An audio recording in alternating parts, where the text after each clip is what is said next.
Một cơn bão đã buộc một trong những thành phố lớn nhất ở Trung Đông phải tạm ngừng hoạt động, điều chưa từng xảy ra ở Dubai. Máy bay trôi như thuyền trên bề mặt nước ở sân bay, xe hơi chảy nước ra từ cửa sổ của chúng, sông ngòi chảy qua những tòa nhà chọc trời bằng kính. Đây là kết quả của một thay đổi thời tiết đột ngột ở Dubai, các tiểu vương quốc Ả Rập Thống Nhất. Quốc gia sa mạc này chưa từng chứng kiến một trận lụt lớn như vậy trong lịch sử của mình. Đến cuối ngày 16 tháng 4, Dubai đã nhận được hơn 142 mm mưa trong vòng 24 giờ. Trung bình 94,7 mm mưa tại sân bay quốc tế Dubai mỗi năm. Điều này tương đương với lượng mưa rơi trong một năm và nửa. Thành phố không có cơ sở hạ tầng phù hợp để cho phép lượng nước như vậy được xả vào hệ thống thoát nước. Và kết quả là với một cơn mưa lớn như vậy, Dubai đã biến thành một thành phố huyền thoại Atlantis chỉ trong 5 phút. Các cơ quan chức năng bắt đầu bơm nước ra khỏi, nhưng điều này vẫn khiến người dân phải ở trong nhà và văn phòng của họ hơn một ngày.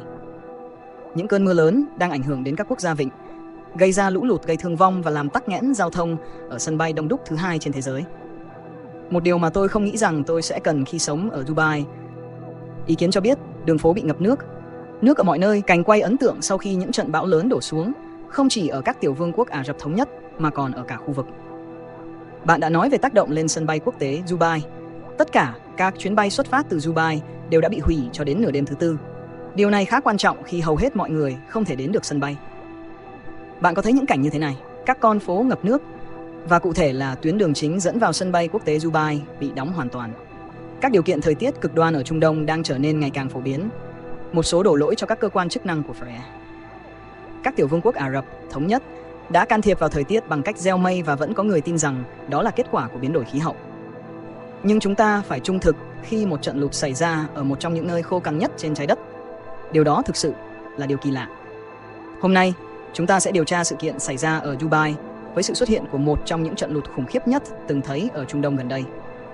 Thành phố nổi tiếng với cảnh sa mạc cằn cỗi, bầu trời xanh da trời và cái nóng khắc nghiệt, nhưng đã trở thành nơi diễn ra một cơn lụt kinh hoàng.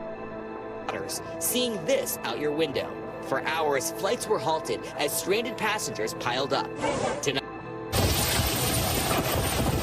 The scenes in soaked Dubai tonight look apocalyptic. Roads turned into rivers, trees barely. Tình hình đã trở nên rất nghiêm trọng, khiến những người tại sân bay hoảng sợ như trong những bộ phim tận thế, van xin được lên máy bay và trở về nhà. Sự kiện này là một thách thức lớn, với mọi người nằm xung quanh sân bay, không có đủ chỗ ngồi. Nhìn thấy các máy bay gần như trôi trên bề mặt đất có thể gây ra cảm giác sợ hãi, nhưng họ không phải là những người duy nhất không biết điều gì sắp xảy ra. Trước khi ảnh hưởng chính của cơn mưa rào đổ xuống, cư dân đã ghi lại video về cơn bão mạnh mẽ tiến về thành phố. Khi cơn bão đổ bộ, đồ nội thất vườn bay ra khỏi ban công và tầm nhìn giảm xuống do mưa rất lớn, với 100 lít nước mưa rơi trên mỗi mét vuông trong 12 giờ. Đây là hiện tượng thường thấy ở các khu vực mưa nhiều trên thế giới, như thủ đô của Brazil, nơi lượng mưa hàng tháng lớn hơn. Có lý do để nghi ngờ chính phủ Ả Rập Thống Nhất về việc can thiệp vào thời tiết bằng cách gieo mây. Các phương tiện truyền thông nhanh chóng đưa tin về điều này. Ả Rập Thống Nhất đang thực hiện một chương trình kéo dài để thu thập nhiều mưa hơn từ những đám mây đi qua khu vực thường khô cằn này, bằng cách sử dụng đội phi công đặc biệt phun hạt muối vào những cơn bão để tạo ra nhiều nước hơn.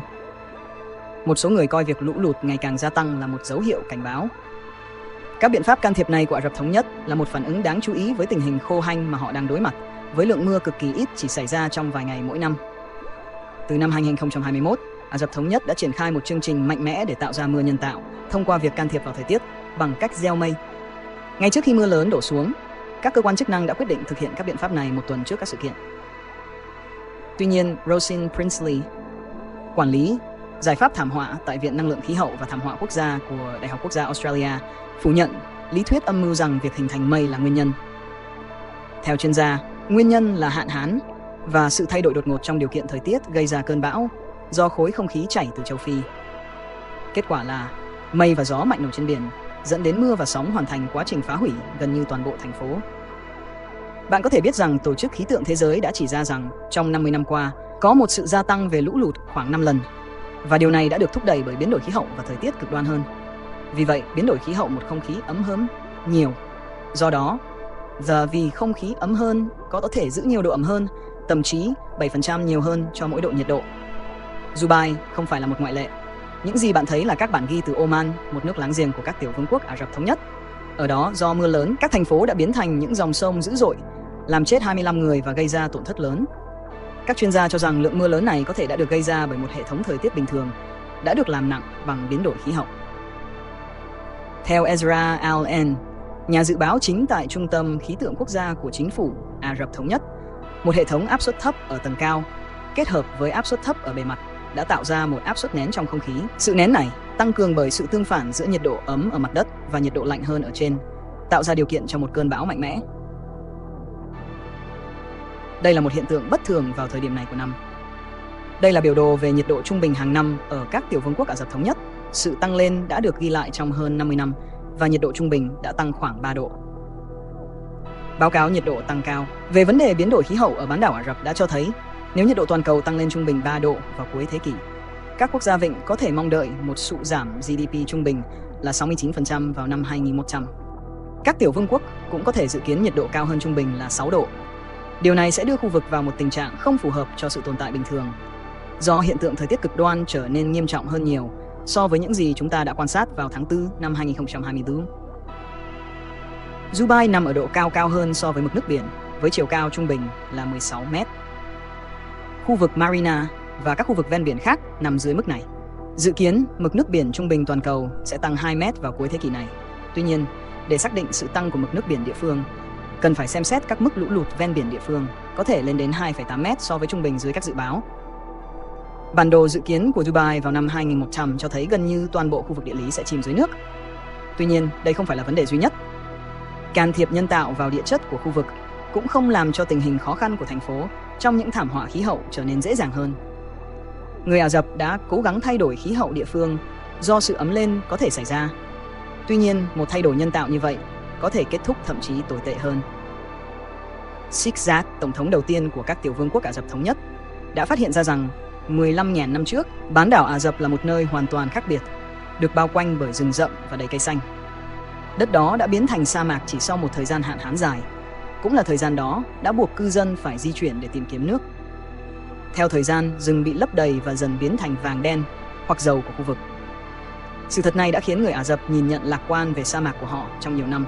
Mặc dù không phải ai cũng biết rằng với việc tưới tiêu và tái sinh phù hợp, sa mạc của họ có thể trở lại rừng rậm phong phú và thậm chí là rừng nhiệt đới. Vào năm 1946, Sheikh Zayed đã bắt đầu một dự án tiên phong để phát triển hệ thống quản lý tài nguyên nước tại Liên minh. Trong đó, Abu Dhabi và Anan là những khu vực mà hiện nay được xem xét đã được biến đổi một phần từ sa mạc thành rừng.